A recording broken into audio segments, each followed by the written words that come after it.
Hi everyone, it's Brian Khatambakhsh here, team lead at Katambakhsh Real Estate Team and Remax Hallmark. Another session with Brian's and the real estate questions and answers. Today we want to talk about representing a seller in multiple offer presentation. How to get the most money with least amount of risk and best in terms and conditions for your seller when you're representing your seller in multiple offer situation. If you're thinking that since you have multiple offers and you're just gonna get the highest price and the best, you're sadly mistaken. There are a lot of loopholes that can cost your seller and yourself money and legal actions. Okay, you have to be able to manage the process very well. Experience matters, guys. Here are some of the things that I watch out when I have my seller's home for sale in the market and I get multiple offers. These are the things I look for. Multiple offers. Number one thing, you want to work with the most qualified buyers with least amount of risk. Person who is, most likely going to close the deal. How good is an offer? If they make you an offer, no conditions, X amount of dollars, lots of money, but when it comes to the closing date, the buyer cannot close. How do you avoid that? A good agent knows what questions to ask the buyer's agent to pick the most likely or the best, most qualified buyers with least amount of risk for you. Some of the questions are like this. You gotta ask that agent, how much do you know about your client? What do you know about their financing?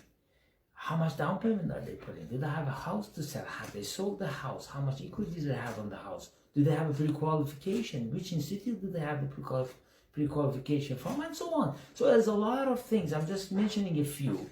But an experienced good agent can ask all those questions and present to you which one he thinks is the least amount of risk.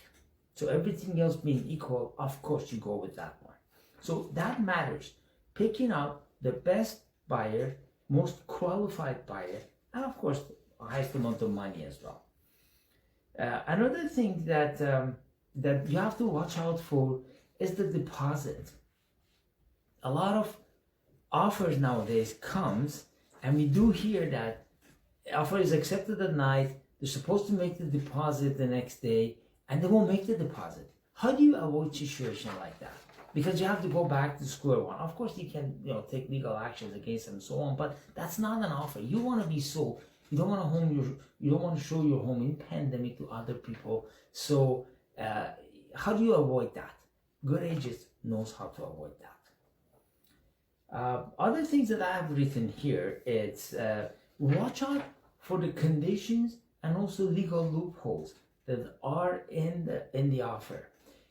Whenever the market is hot or very slow, a lot of people do look at things because they do want to get out of the deal. Sometimes, I'm not naming anything, but sometimes sellers, sometimes buyer. Some people do want to get out of the deal and try to manipulate these loopholes to get out of the real deal without paying any penalties or damages. Okay, a good agent will know how to locate these little loopholes and avoid it for his seller.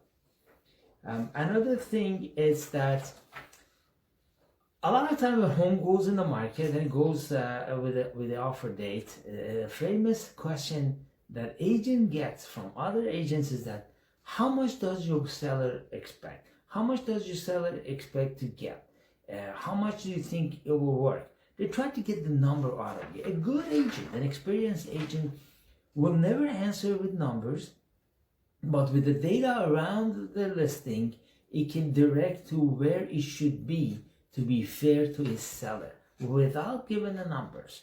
That is very, very important. If you know the area very well and you have comparables in the area that very recently sold, you can direct them as, look, you can compare if it's with that, and we are better because of this and this and this, you know how much more you should go, and give them that kind of guideline to where they should go so that it will be fair to everyone. The other thing that that usually makes a big difference here is that how are you going to run the multiple offer presentation? Would everybody get one chance or two chances? I personally, based on my experience, find out that every time I gave people two chances, first of all, we got more buyers coming into place because they knew that they can make an offer and then come back and then improve because they get the second chance. Also, I found that they're more happier because they got the chance. And it's kind of fair for the buyer as well. On the seller side as well, they can see where people start and where people end. Almost it's like being very fair to everybody. Everybody gets two fair chances. And a lot of times I have seen that the guy who was on the bottom in the first round, it came on top in the second round because they realized what the competition is, how many offers are there, and based on that they went and improved depending on how much they liked the house. And they did that gladly, knowingly, without feeling that they got ripped off. With that situation, I think it's a win-win situation for buyers and the sellers. The other thing that I had always in mind is that how do we present this? We put everybody we have a table for this, and we put all the information for each one of them in each row, and we kind of rank them based on conditions, based on deposit, based on price, and we'll give them a score based on 1, 2, 3 on each one of them. And this way, when we're presenting it to the seller, we are not coming and say, oh, this one coming, this one coming. We have a table. We go through the table with our sellers, say, Mr. and Mrs. Seller, here are the things, here are the first rounders, and then here are the people came in the second rounders. Here's what we think the risk is involved with each one of them based on the fact that how much they told us about their financing, and if they have a house, how much down payment they're putting, and how much does the agent knows about those people. So look, there's a lot to get a safe, low-risk offer for you with most amount of money and the least amount of hassle and the best terms and conditions. A good agent knows how to do that. If you like this information, please like us, follow us. So next time another information video comes out, you will be the first to be notified. I'm Brian Katambakhsh here, team lead at Katambakhsh Real Estate Team. And if you want to reach us for any reason, you can call me or text me at 647-848-2652, or you can DM me if you have any question about real estate, any question about this session. I'm Brian Katambakhsh again, Remax Hallmark, team lead at Katambakhsh Real Estate Team. You can reach me, or call me, text me, or DM me, 647-848-2652, and like us, please. Until next time, have a fantastic evening.